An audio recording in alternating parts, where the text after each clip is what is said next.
Hi friends, welcome to Uma Kannan world. നമ്മളിന്ന് ഉണ്ടാക്കാൻ പോകുന്നത് പപ്പടം വെച്ചിട്ട് ചമ്മന്തിയാണ്. അതെങ്ങനെ ഉണ്ടാക്കുന്നതെന്ന് നോക്കാം. ഞാനിവിടെ ഒരു 5-6 പപ്പടം വറുത്ത് വെച്ചിട്ടുണ്ട്. പിന്നെ നമുക്ക് വേണ്ടത് ചെറിയ ഉള്ളി, സ്മോൾ ഒണിയൻ വേണം. നമുക്ക് ചെറിയ ഉള്ളി വേണം, അത് കുറച്ചെടുത്തിട്ടുണ്ട്. ഉപ്പ് ആവശ്യത്തിന്, ഒരു ചെറിയ കഷ്ണം ഇഞ്ചി, പിന്നെ ഡ്രൈ ചില്ലി, ഉണക്കമുളക് ഒരു 5-6 എടുക്കണം. അത് എരിവിനനുസരിച്ച് എടുക്കുക. പിന്നെ നമുക്ക് വേണ്ടത് കറിവേപ്പില, 1 കപ്പ് തേങ്ങ, ഇത്രയുമാണ് വേണ്ടത്. ആദ്യം നമുക്ക് ഉള്ളി, ഇഞ്ചി, ഉണക്കമുളക്, ഡ്രൈ ചില്ലി, കറിവേപ്പില ഒന്ന് ഇത്തിരി എണ്ണയിലിട്ടിട്ടൊന്ന് ഫ്രൈ ചെയ്തെടുക്കണം. അതാദ്യം നമുക്ക് ചെയ്യാം. ചീനിച്ചട്ടിയിൽ കുറച്ച് കോക്കനട്ട് ഓയിൽ ചേർത്തിട്ടുണ്ട്. അതിൽ ഉള്ളി, ഉണക്കമുളക്, കറിവേപ്പില, ഇഞ്ചി ഇട്ടിട്ടുണ്ട്. നല്ലോണം നമുക്കൊന്ന് ഫ്രൈ ചെയ്തെടുക്കാം. ഒരു 2 മിനിറ്റ്സ് ഫ്രൈ ചെയ്താൽ മതി.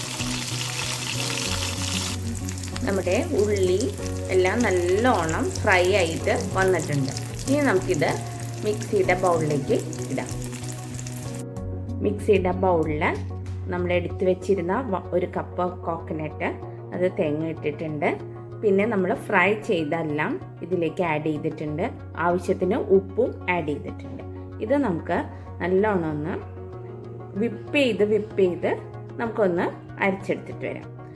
നൈസായിട്ട് അരയ്ക്കരുത്, പേസ്റ്റ് ആകരുത്.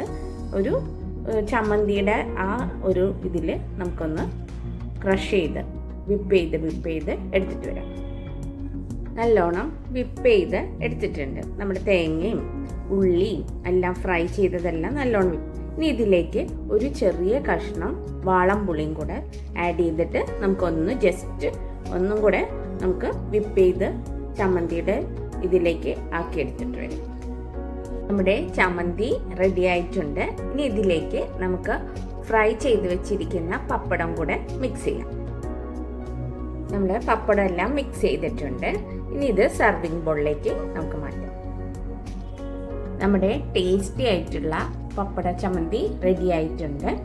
നമ്മുടെ പപ്പടത്തിൽ ഉപ്പുള്ള കാരണം അത് നോക്കിയിട്ട് വേണം നമ്മുടെ ഈ ചമ്മന്തിയിൽ ഉപ്പ് ചേർക്കാനായിട്ട്. അത് മാത്രം ഒന്ന് ശ്രദ്ധിച്ചാൽ മതി. പെട്ടെന്ന് ഉണ്ടാക്കിയെടുക്കാൻ പറ്റുന്നതാണ്.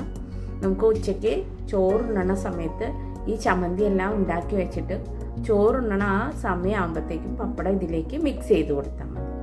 അപ്പോൾ നല്ല ടേസ്റ്റി ആയിട്ടുള്ളതാണ്. എല്ലാവരും ഉണ്ടാക്കി നോക്കുക. ഉണ്ടാക്കി നോക്കിയിട്ട് അഭിപ്രായങ്ങളൊക്കെ പറയുക. ഇഷ്ടപ്പെട്ടാൽ ഷെയർ ചെയ്യണം കേട്ടോ, ലൈക്ക് ചെയ്യണം, കമൻറ്റ് ചെയ്യണം, സബ്സ്ക്രൈബ് ചെയ്യാത്തവർ സബ്സ്ക്രൈബ് ചെയ്യണം കേട്ടോ. Thank you friends.